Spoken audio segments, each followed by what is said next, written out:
High friend welcome back to my channel Soumya blog and kitchen. তোমরা সবাই কেমন আছো? আশা করি সবাই খুব ভালো আছো। আজকে আবারও চলে এলাম আরও একটা রেসিপি তোমাদের সাথে শেয়ার করতে। সেটা হলো চিড়ের পকোড়া। সেই চিড়ের পকোড়া আমি কিভাবে বানিয়েছি সেটাই তোমাদের সাথে শেয়ার করব। তোমরা বন্ধুরা কেউ স্কিপ করো না, পুরো ভিডিওটি দেখো, আশা করি তোমাদের খুব ভালো লাগবে। তাহলে চলো বন্ধুরা, সাথে থাকো আর পাশে থাকো আর দেখতে থাকো আমি চিড়ের পকোড়া কিভাবে বানাচ্ছি।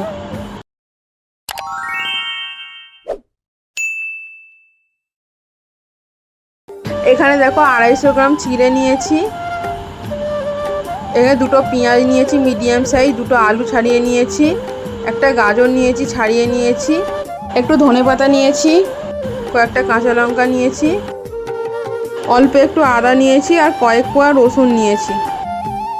এবারে আলু আর গাজরটা একটা গ্রেটারের সাহায্যে আমি গ্রেট করে নেবো। পেঁয়াজ ধনেপাতা কাঁচা লঙ্কা সব আমি কুচিয়ে নেবো। দেখো আলুটা আমি একটা গ্রেটারের সাহায্যে গ্রেট করে নিচ্ছি। এইভাবে একটা গ্রেটারের সাহায্যে গ্রেট করে নিতে হবে। দেখো আলুটা এইভাবে গ্রেটারের সাহায্যে গ্রেট করে নিতে হবে। দেখো আলুটা আমার গ্রেট করা হয়ে গেছে। এবার আলুটা আমি ভালো করে ধুয়ে নেব। এবার আমি গাজরটা গ্রেট করে নিচ্ছি। নতুন কোনো বন্ধু যদি রেসিপিটা দেখে থাকো আমার চ্যানেলটি সাবস্ক্রাইব করে পাশে থাকো আর পাশে থাকা বেল আইকনটা ক্লিক করে আর নোটিফিকেশনটা অল করে রাখো, তাহলে আমি যখনই ভিডিও ছাড়বো তোমাদের কাছে পৌঁছে যাবে। দেখো গাজরটা আমার গ্রেট করা হয়ে গেছে। বাকি উপকরণগুলো সব আমি ভালো করে কুচিয়ে নেব। দেখো এবার চিড়েটা ধুয়ে নেব, তাই চিড়েটা আমি জলের মধ্যে দিয়ে দিলাম। চিড়েটা ভালো করে আমি ধুয়ে নেব। আর বন্ধুরা রেসিপিটা যদি ভালো লেগে থাকে তাহলে একটু লাইক কমেন্ট করে দিও। আর যেসব বন্ধুরা শুধু লাভ রিয়াক্ট দাও তাদেরকে বলছি বন্ধুরা লাভ রিয়াক্টের সাথে একটু কমেন্টও করো, শুধু লাভ রিয়াক্ট দিও না। দেখো চিড়েটা আমি ভালো করে ধুয়ে নিয়েছি, চিড়েটা জল চেপে চেপে তুলে নিয়েছি, চিড়ের মধ্যে একটুও জল নেই। দেখো আলুটা গ্রেট করে নিয়েছি, গাজর গ্রেট করে নিয়েছি, পেঁয়াজ কাঁচা লঙ্কা ধনেপাতা সব কুচিয়ে নিয়েছি, আদা রসুনটাও গ্রেট করে নিয়েছি। সব উপকরণ এক এক করে সব চিড়ের মধ্যে দিয়ে দেবো। দেখো গ্রেট করা আলুটা দিয়ে দিলাম, এবার গ্রেট করা গাজরটা দিয়ে দিলাম। এবার পেঁয়াজ কুচি ধনেপাতা কুচি কাঁচা লঙ্কা কুচি সব এক এক করে দিয়ে দেবো। বন্ধুরা তোমরা দেখতে থাকো, কেউ স্কিপ করো না, তোমাদের কাছে একটাই অনুরোধ করলাম তোমরা কেউ স্কিপ করো না, পুরো ভিডিওটি দেখো। দেখো ধনেপাতা কুচি কাঁচা লঙ্কা কুচি সব দিয়ে দিলাম, গ্রেট করা আদা রসুন সব দিয়ে দিলাম। আর এবারে আমি কিছু গুঁড়ো মশলা অ্যাড করব বন্ধুরা, তোমরা দেখতে থাকো। দেখো 1/2 চা চামচ হলুদ গুঁড়ো দিয়ে দিলাম, 1/2 চা চামচ লাল লঙ্কার গুঁড়ো দিয়ে দেবো, 1/2 চা চামচ জিরে গুঁড়ো দিয়ে দেবো। আমি এখানে কয়েকটা কাঁচা লঙ্কা কুচি দিয়েছি বলে 1/2 চা চামচ লাল লঙ্কা গুঁড়ো দিলাম। তোমরা যে যেরকম ঝাল খাও সেই বুঝে ঝালটা দিও। দেখো এখানে পরিমাণ মতো নুন দিয়ে দিলাম। এই চিড়ের পকোড়া সন্ধ্যাবেলা চায়ের সাথে বা সস দিয়ে খেতেও ভীষণ ভালো লাগে, তাই ঝটপট বানিয়ে নাও। আর সামান্য পরিমাণ গরম মশলা গুঁড়ো দিয়ে দিলাম। এবার আমি কর্নফ্লোর অ্যাড করছি, তোমরা চাইলে চালের গুঁড়ো দিতে পারো। দেখো আমি এখানে মোট 4 চামচ কর্নফ্লোর দিয়ে দিলাম। এবার কর্নফ্লোর দিয়ে সব কিছু উপকরণ হাতের সাহায্যে ভালো করে মেখে নিতে হবে। এইভাবে আস্তে আস্তে সব কিছু উপকরণ হাত দিয়ে ভালো করে মাখতে হবে। এখানে চামচ দিয়ে মাখলে ভালো করে মাখা হবে না, তাই এখানে হাত দিয়ে মাখলেই বেশি ভালো হবে, তাই আমি হাত দিয়েই মাখছি। বন্ধুরা রেসিপিটা ভালো লাগলে একটু মিষ্টি মিষ্টি কমেন্ট করো, তোমাদের কমেন্টগুলি যখন পড়ি আমার ভীষণ ভালো লাগে আর তোমাদের কমেন্ট আমার নতুন নতুন ভিডিও করতে উৎসাহ করে। আর তোমরা এইভাবে ভালোবেসে আমার পাশে থাকো, তোমাদের ভালোবাসা ছাড়া কোনো কিছুই সম্ভব নয়।